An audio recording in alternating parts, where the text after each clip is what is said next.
Sometimes on Wednesdays in February, after a busy 9 to 5, I crave a quick, easy, and warm dinner, so I often make delicious and hearty soups.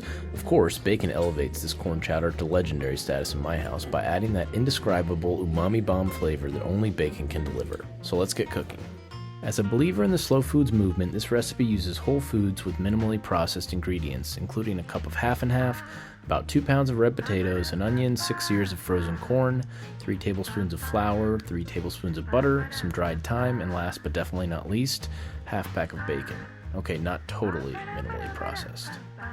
The prep part of this recipe will take about 10 minutes and the cooking part about 20 to 30 minutes, so in 30 to 40 minutes you can have a delicious hearty soup that will leave you full and satisfied. I vacuum sealed and stored some corn from the summer and fall yields in my deep freezer. I've got 6 cobs cut in half here, and even if I had corn on the cob from the store, I'd probably freeze it before cutting it for this recipe, because I want to preserve as much corn juice as possible from the kernels for maximum sweet corn flavor, and I found using frozen corn is the easiest way to do this. For our next bit of prep, let's roughly dice the onion and chop the potatoes. Some people complain about how long cooking from scratch takes, but after a busy workday, it's honestly something I crave sometimes. It allows my brain to decompress, stay present in the moment, and process the day while continuing to achieve tasks.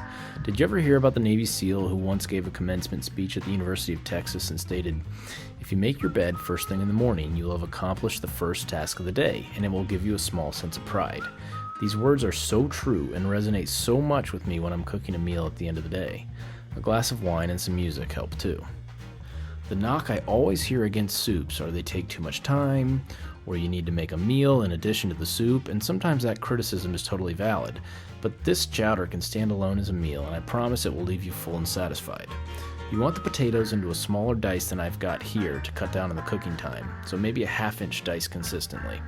Our last bit of prep involves slicing the half pack of bacon into even strips. When I'm in a hurry, I always prep the meat last so I don't have to stop and clean the cutting board or knife I'm using to save time and maximize efficiency in my order of operations. One of the many reasons I love cooking so much is because I get to tap into the left side of my analytical process project manager brain while also relying on the right side of my creative, intuitive, music-loving brain. I do need to strengthen whatever side my artistic plating brain uses because I'm terrible at plating. There's always something to learn. After prep, I want you to add your butter, onions, bacon, thyme, and a dash of salt. We want the fat from the bacon to render with the butter, absorb some of the seasonings, and then make its way into the onions while they're softening, so every bite of our soup has that smoky, addictive, bacony flavor. After 5 to 7 minutes, add your 3 tablespoons of flour and stir.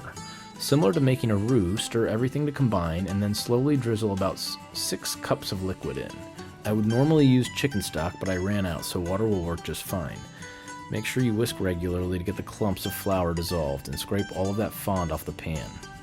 After you have poured all 6 cups of liquid in, it's time to add the frozen corn kernels and diced red potatoes to the pot. Next, we're going to cover the pot and bring the mixture up to a boil, then reduce it to a simmer for about 15 to 20 minutes. Another thing I love about cooking is the nostalgic ability certain dishes have to bring you back to times or places in your life. This chowder always brings me back to when my in-laws lived in Marblehead, Massachusetts.